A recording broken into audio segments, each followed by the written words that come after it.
Revolution on Air bancaan selusin. Iki mung cerita tatanan anyar. Kalau dalam pewayangan Jawa ada satu segmen di tengah-tengah pertunjukan yang disebut dengan goro-goro. Di dalamnya bercerita tentang soal carut-marutnya sebuah negara. Suasana yang serba kontradiktif.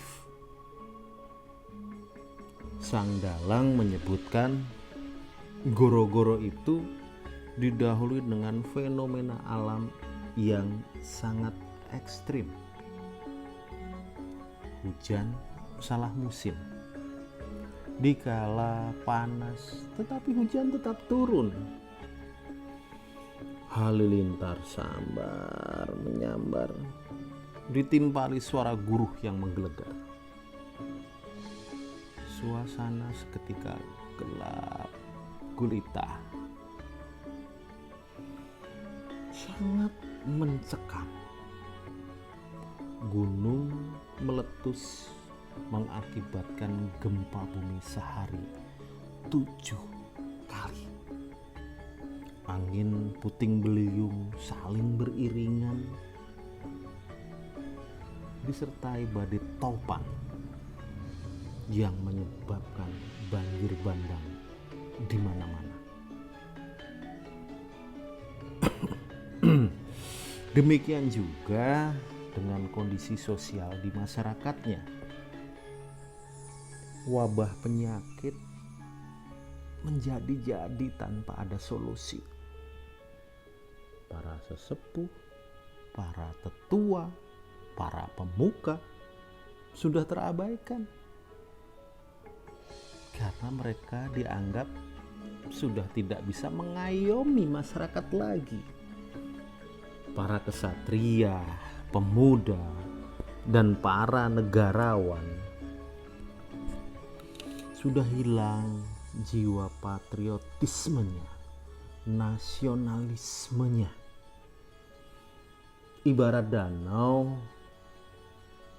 yang tersiram air limbah pun tertimpa dengan gundukan sampah yang sangat luar biasa, sehingga beningnya permukaan danau kita sudah tidak bisa melihat lagi. Adab, etika, sopan santun, budi pekerti, toleransi sudah hilang sama sekali. Yang terjadi hanya saling hujat, saling membenci, tidak peduli tua atau muda, saling berebut kekuasaan demi kepuasan nafsu. Rasa kasih sayang, peri kemanusiaan, dan kepedulian pun punah. Sudah ditelan keserakahan, ambisi, kepentingan diri kita. Nah, itu cerita goro-goro dalam jagat pewayangan. Dan penanda-penanda yang disampaikan oleh sang dalang, kalau kita amati, jumbuh sesuai dengan goro-goro yang terjadi di jagat manusia sekarang ini. Bagaimana kita bisa melihat panasnya perpolitikan menjelang saat dan sesudah pemilu, bahkan sampai sekarang masih membara, seolah-olah ada dendam yang sangat membara, masih saling memberikan julukan kepada masing-masing kubu, saling merundung, saling menjatuhkan, saling serang secara masif dan sistematik. Kembali lagi, itu semua dilakukan demi kepentingan pribadi dan kelompoknya, tanpa memikirkan akibat yang akan ditimbulkan. Goro-goro di dunia jagat manusia berlanjut di tahun 2020 awal. Di awal tahun ini kita diributkan dengan gonjang-ganjingnya dengan datangnya virus corona.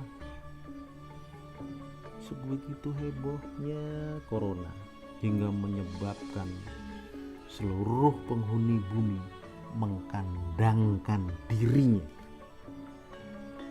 berminggu-minggu di rumah, menutup interaksi dengan manusia di luar rumah, dan terpaksa untuk tetap ada di dalam rumah. Hampir semua urusan diselesaikan dengan menggunakan bantuan teknologi.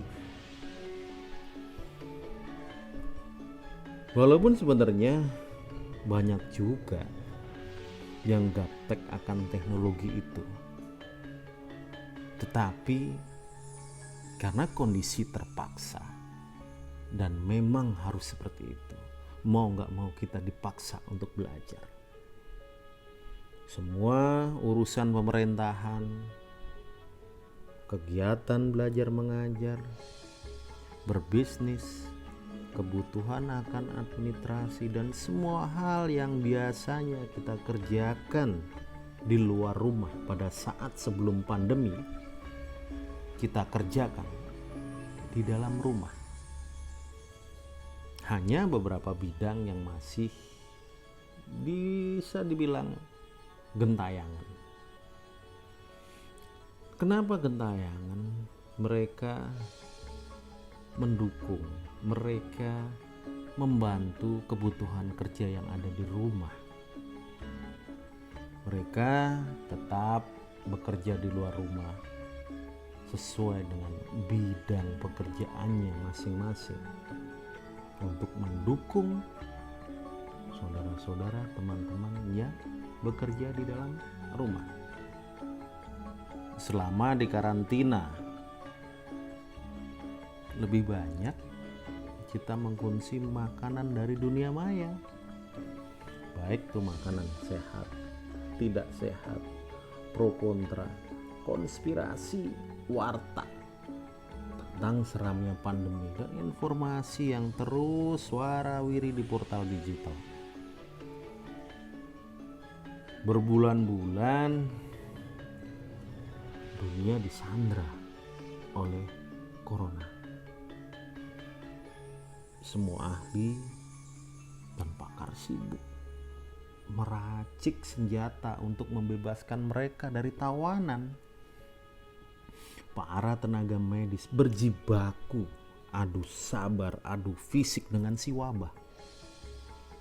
Namun apa daya,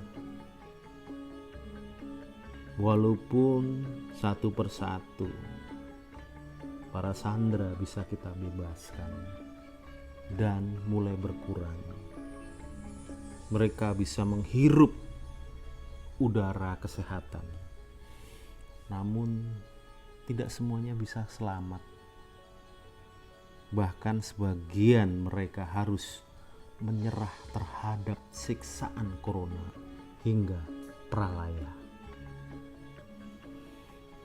Senjata yang dirancang sejatinya sebagai antivirus belum secara resmi ditemukan. Tetapi sedangkan kaula, semua para kaula harus kembali beraktivitas untuk melanjutkan kehidupannya, sampai pada akhirnya kita mendengar seruan dari pemerintah maupun badan dunia untuk berdamai dan hidup berdampingan dengan sang COVID-19. untuk bisa berdampingan dengan mereka, dengan COVID, dengan corona. Diperlukan perangkat, diperlukan peranata baru yang disebut dengan new normal. Istilah new normal seketika menjadi kosakata dan idola baru, seolah memperbarukan tata bahasa di masyarakat. Homogenitas pemikiran, ideologi, dan hal prinsipil lainnya dalam membaca new normal menjadi sebuah definisi maupun interpretasi tentang sesuatu hal yang diperlukan untuk kepentingan masing-masing.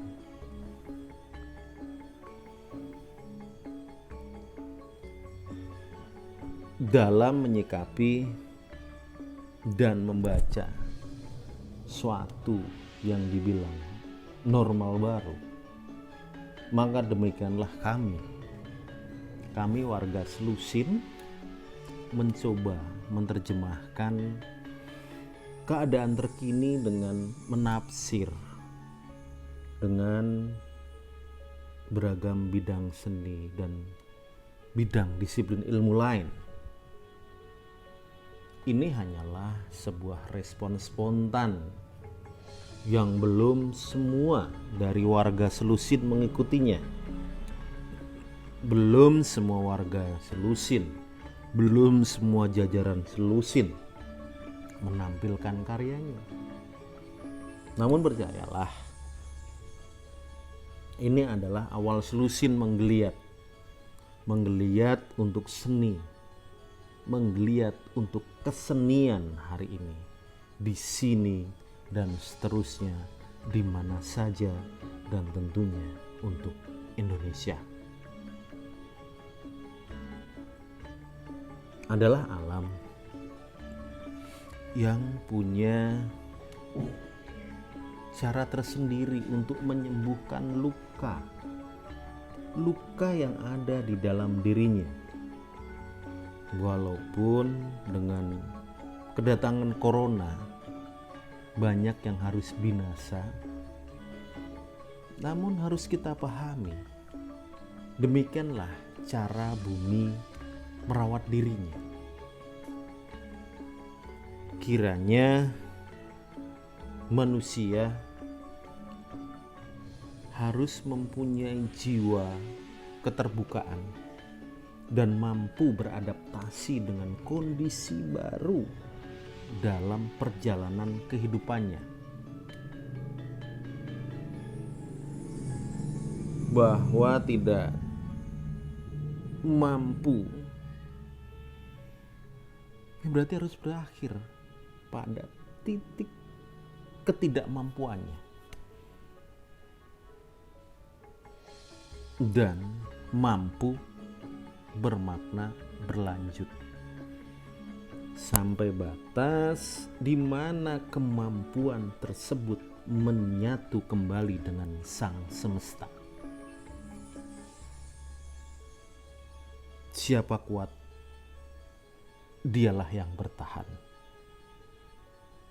Itulah situasi yang bisa kita gambarkan saat ini. Bancaan Selusin mengaturkan tabik, salam hormat, salam budaya.